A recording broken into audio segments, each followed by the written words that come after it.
Shalom alaikum saudaraku, dengan Joseph di sini di Joseph Stories. Kita belajar firman Tuhan dan melihat jagat raya ini dengan cermin firman Tuhan. Bukan dengan pendapat manusia, bukan katanya, bukan dengan hayalan, bukan dengan mimpi-mimpi, dan bukan dengan imajinasi. Semua kita bahas berdasarkan doktrin sola scriptura. Minggu lalu baru saja kita selesai membahas doktrin akhir zaman.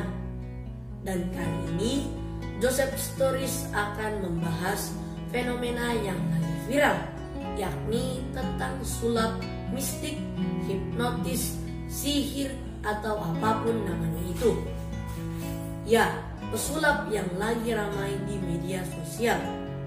Sebenarnya mau merah, hitam, biru, putih, atau oranye, atau warna apapun yang dibuat, mau apapun namanya, apapun julukannya, tetap saja dia sulap. Mau tendangan bayangan, pukulan sekelebat, ilmu kebal, atau apapun itu, tetaplah sesuatu yang tidak berasal dari Tuhan. Silahkan cek di YouTube tentang hal ini. Namun kita tidak akan membahas figur tukang sulap tersebut, tidak membahas keahliannya, namun membahas fenomena sulap secara umum, dan kita uji berdasarkan firman Tuhan. Menurut KBBI, sulap adalah pertunjukan berbuat sesuatu yang menakjubkan. Contohnya seperti sapu tangan diubah menjadi burung merpati dan banyak hal-hal lainnya. Tujuannya untuk entertain. Sebenarnya tidaklah menakjubkan, karena toh bisa juga dipelajari. Mereka melakukannya untuk menghibur masyarakat ataupun penonton, sementara dukun melakukannya untuk menipu korbannya.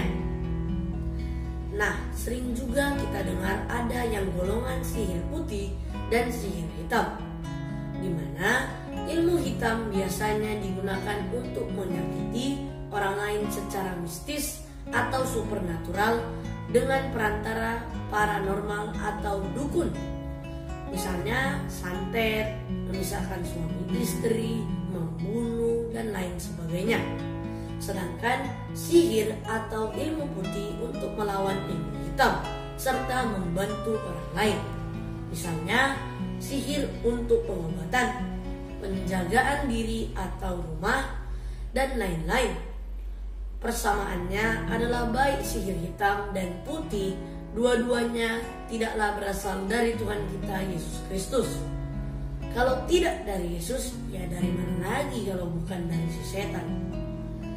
Bila kita perhatikan sejarahnya, setiap daerah atau negara mempunyai cerita sendiri tentang sulap ataupun ilmu sihir ini. Namun, sejarah tertua yang mencatat adalah dari Timur Tengah. Maksud saya Timur Tengah. Baiklah, mari kita melangkah ke laut yang lebih dalam. Kita baca Keluaran 7 ayat 11 ayat sampai 12. Demikianlah firman Tuhan. Kemudian Firaun pun memanggil orang-orang berilmu dan ahli-ahli sihir, dan mereka pun ahli-ahli Mesir itu membuat yang demikian juga dengan ilmu mantra mereka. Masing-masing mereka melemparkan tongkatnya, dan tongkat-tongkat itu menjadi ular, tetapi tongkat Harun menelan tongkat-tongkat mereka. Jelas ya, mukjizat yang Tuhan perbuat adalah lebih berkuasa.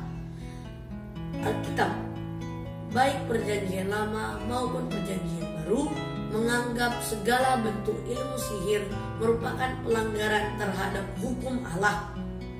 Berikut perintah yang jelas tentang hal itu.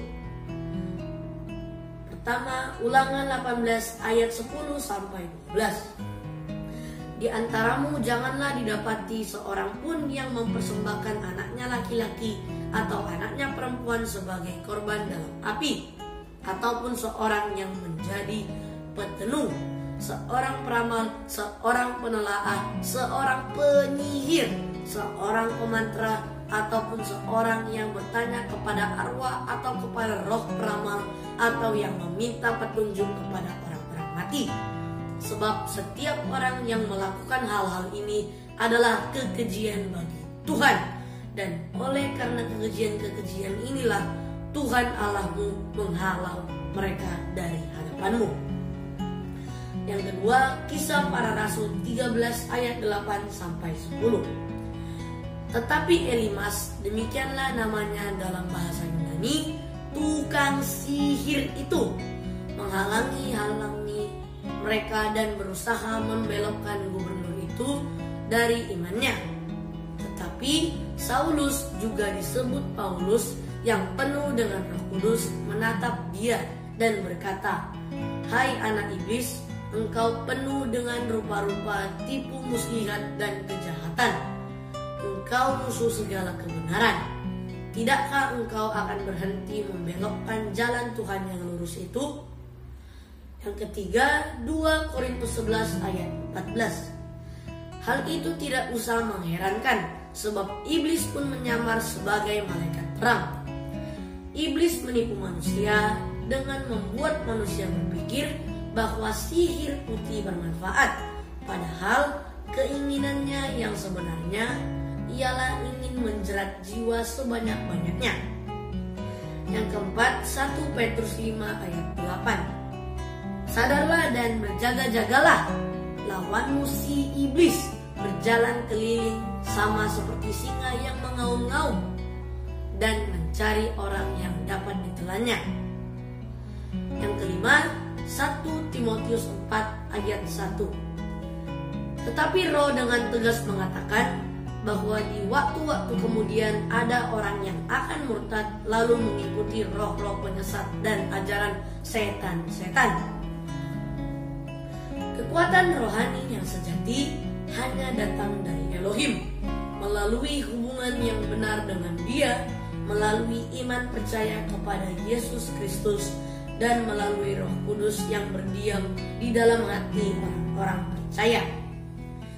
Yang keenam, Efesus 6 ayat 11 sampai 12. Kenakanlah seluruh perlengkapan senjata Elohim, supaya kamu dapat bertahan melawan tipu muslihat iblis, karena perjuangan kita bukanlah melawan darah dan daging, tetapi melawan pemerintah-pemerintah, melawan penguasa-penguasa, melawan penghulu-penghulu dunia yang gelap ini, melawan roh-roh jahat di udara. Yang ketujuh, Wahyu 21 ayat 8. Demikianlah firman Tuhan.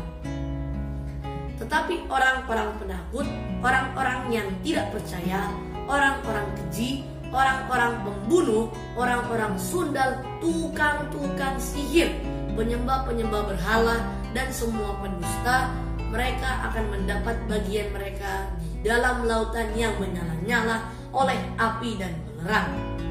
Inilah kematian yang kedua. Orang Efesus kuno mempraktekkan ilmu sihir. Kemudian banyak orang yang menjadi Kristen menyadari kesalahan bodoh dari kehidupan, lalu mereka dan membakar buku sihir yang mahal mereka beli itu dan juga membuangnya. Pertemuan kita akan saya tutup dengan membaca Kisah Para Rasul 19 ayat 17 sampai 20. Hal itu diketahui oleh seluruh penduduk Efesus, baik orang Yahudi maupun orang Yunani. Maka ketakutanlah mereka semua dan makin masyhurlah nama Tuhan Yesus. Banyak di antara mereka yang telah menjadi percaya datang dan mengaku di muka umum bahwa mereka pernah turut melakukan perbuatan-perbuatan seperti itu. Banyak juga di antara mereka yang pernah melakukan sihir, mengumpulkan kitab-kitabnya lalu membakarnya di depan mata semua orang. Nilai kitab-kitab itu ditaksir 50.000 uang perak. Dengan jalan ini makin tersiarlah firman Tuhan dan makin berkuasa. Amin saudaraku.